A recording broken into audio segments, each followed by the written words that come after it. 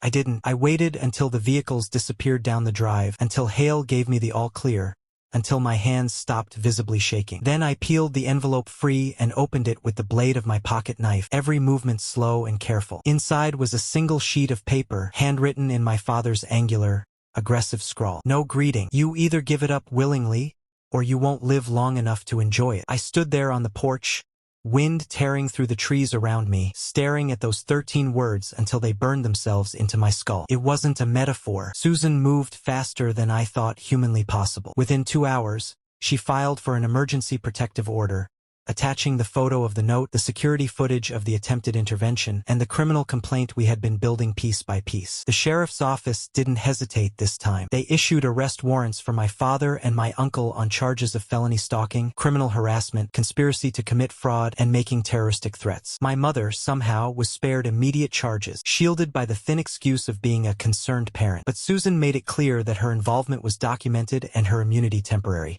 I thought the nightmare was ending, but less than 24 hours later, I learned how wrong I was. The sheriff's office called just after dawn, their words clipped and urgent. The deputies had gone to serve the warrants at my parents' house, only to find it empty, completely abandoned. No card. They had disappeared overnight, slipping through the cracks like smoke, leaving behind only a trail of lies, debts, and broken promises. It wasn't over. They were out there somewhere, angry, desperate, and cornered. And nothing is more dangerous than a cornered predator who still believes he owns what he failed to steal. For the first time in days, after learning they had fled their house, I allowed myself to believe they were finally gone. Maybe they realized the net was tightening. I was wrong. They hadn't fled to hide. 2 nights after the sheriff's office declared them fugitives, I returned to the cabin after a meeting with Susan and my security team, planning to gather the last of my belongings and move to a safer, more fortified location. The security contractor assigned that evening had texted that he needed to step out briefly for a family emergency, but would be back within the hour. Against better judgment, against every survival instinct screaming inside my chest, I told him not to worry.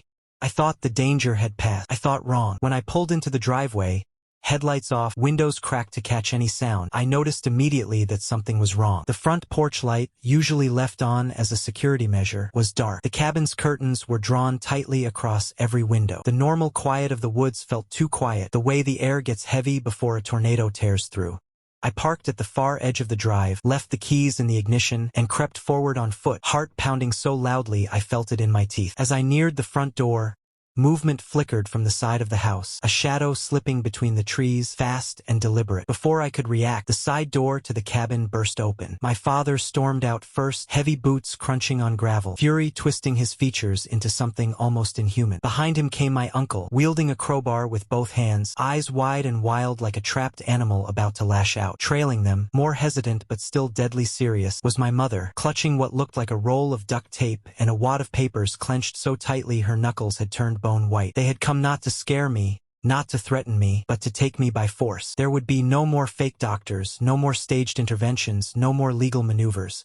Only violence. Pure, brutal, personal. My father shouted first, his voice raw with hatred, ordering me to stand down and do the right thing. Uncle flanked to my left, trying to cut off any escape toward the wood. Mother stood near the car, blocking the driveway, her face a twisted mask of grief and rage, begging me to stop fighting and just listen. For a few frozen seconds, none of us moved. Then my father lunged. I dodged back instinctively, adrenaline taking over, every sense sharpened to a painful edge. The crowbar swung, missing my ribs by inches and slamming into the side of the porch with a sickening crack that splintered the wood. I didn't think. I ran. Not toward the car or the woods, but the cabin itself, praying the interior doors still held strong. I barely made it inside before slamming the heavy oak door shut behind me, bolting the lock, dragging a bookcase against the frame for extra barricade. From outside, fists hammered against the wall. Boots kicked at the door. My father's voice screamed obscenities so vile I doubt even he knew what he was saying. Inside, hands shaking, I pulled out my phone and dialed 911. The dispatcher's voice was calm, steady, but it barely pierced through the blood roaring in my ears as I gasped out the situation. Multiple intruders. Forced entry. The dispatcher promised deputies were en route, but warned it might take up to 15 minutes given the remote location. 15 minutes could be a lifetime. From the living room window, I saw my uncle moving toward the propane tanks stacked near the back deck, crowbar still in hand, muttering to himself in a frantic rhythm I couldn't understand. If he punctured one, if they caught fire, if they exploded, the whole cabin would become a death trap. Sick fear twisted my gut. I had to do something fast. Grabbing the emergency flare gun I kept by the kitchen window, a last-ditch survival tool Susan's security team had insisted I carry, I loaded it, aimed high into the night sky, and fired. The flare shot upward with a shrieking howl, bursting into a brilliant red bloom that lit the trees like blood-stained glass. The attackers froze, animals caught in a spotlight. For one heartbeat, everything held still. Then the sound of approaching sirens cut through the air, distant but growing steadily louder. My father screamed, not words,